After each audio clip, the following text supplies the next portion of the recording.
Hear that roar echoing across BookTok? That's Fourth Wing, the fantasy phenomenon that's shattering sales records and friendships. Half the internet calls it unput-downable dragon crack. The other half says it's a predictable Frankenmash of every trope you've ever swiped past. So, which is it? Before you drop 20 plus euros on a sprayed edge hardcover, here's what you need to know. Yes, the plot rockets forward with non-stop peril and a romance hotter than Dragonfire. Yes, the Drakes have actual personalities and the cliffhangers will mug your sleep schedule. But the dialogue? Modern slang in a medieval world. The twists? Sharp enough for newbies, telegraphed for veterans. And that breakneck pace? It leaves some readers begging for depth the way a fledgling begs for flame. In the next 8 minutes, I'll dissect both camps, the hype and the hate. Spoiler-free. We'll test the world building, weigh the spice level, and decide whether this book truly soars or just rides the thermal of every trend it could steal. Ready to step onto the parapet? Let's find out if Fourth Wing flies, or if the dragons should have eaten it for breakfast. Picture this, a brutal military college where the graduation gift is a dragon, unless the dragon roasts you first. Every 20-year-old in Navarre is drafted to defend the border against Poor Emil's Griffin Riders. Survival is optional. Your mother captured my father and oversaw his execution. Your father killed my older brother. Seems like we're even. Into this chaos walks Violet Sorengale.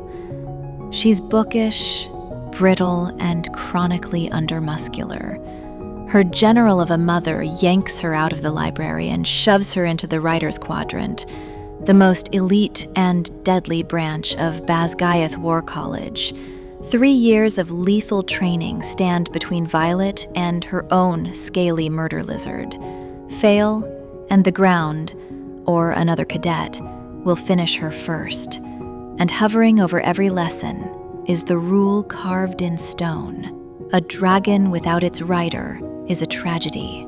A rider without their dragon is dead. Basgiath War College is no cozy magic school.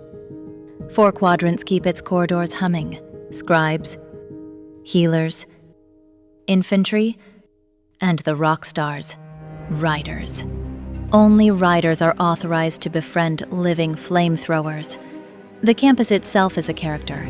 Rain-slick parapets, sparring rings where healing wards flicker and fail, lecture halls that double as kill zones. Forget house points. Here the scoreboard is body bags. Let's meet our cast. Violet Sorengale is 5'0", joints made of glass, and smarter than everyone in her lecture hall combined. Her sister's pep talk rings in her ears. Your brain is your best weapon. Use it before they break the rest of you. Xaden Ryerson is a third-year wing leader scarred by a rebellion his father led, one that killed Violet's brother. His magical relic tattoo coils from knuckles to jaw like obsidian vines. Violet's welcome committee warns her, he'll kill you the second he learns your last name. Enemies on paper, combustible chemistry on page. Dain is Violet's childhood friend turned squad leader, protective to a fault. His faith in Violet's survival skills hovers somewhere between slim and delusional, but he's determined to help her get through. Surrounding them is a viciously competitive cohort, a venom-tongued healer with more secrets than antidotes, a stats-obsessed scribe who treats friendships like spreadsheets, and, of course, the dragons, sentient, sarcastic, and perfectly willing to vaporize freshmen for sport. To them, you're just the prey. So, why is the fandom feral? Let's decode the serotonin. First up, enemies to lovers. Violet and Xaden are sworn nemeses by birthright. On the page, chemistry hot enough to warp steel, Expect knife-to-throat banter and begrudging midnight strategy sessions. Next, forced proximity with lethal stakes. Basgiath runs on survival of the fittest. Cadets can legally kill rivals to improve their own odds of bonding a dragon. Xaden eventually becomes Violet's direct commanding officer. Sparks fly, sometimes literally. Third, Underdog heroine. Violet is physically outmatched by nearly everyone, and she's had just 6 months of combat prep. Watching her weaponize wit against juggernauts is peak wish fulfillment, especially if you've ever felt underestimated. Fourth, dragons with opinions. These aren't taxi service mounts. They're ancient, intelligent allies who choose, scold, and occasionally incinerate riders. Their snark rivals their firepower, and their political agendas run deeper than the talons they polish on hapless cadets. Finally, relentless pacing.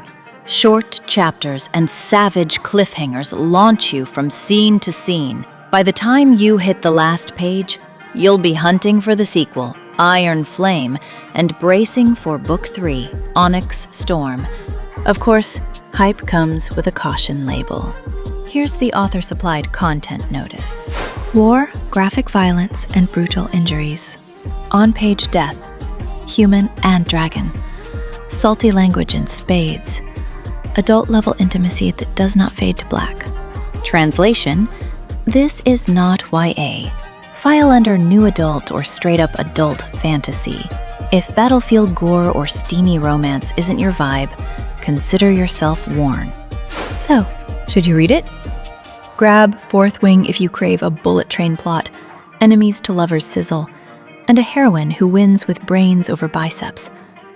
Skip it if romance gives you hives, you need PG-13 combat, or you refuse to start a series until all 5 installments exist.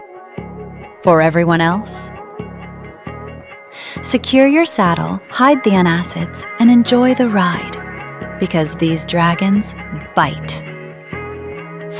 Concluding, that's the debrief, cadets. Drop a dragon emoji in the comments if you're enlisting, a skull if you're deserting. Spoiler free, please. If this guide helped, tap like so the algorithm doesn't incinerate me, and subscribe for more book quests delivered with cinematic flair. Next mission, Iron Flame. Does it torch the sequel slump? Until then, fly safe, or die trying.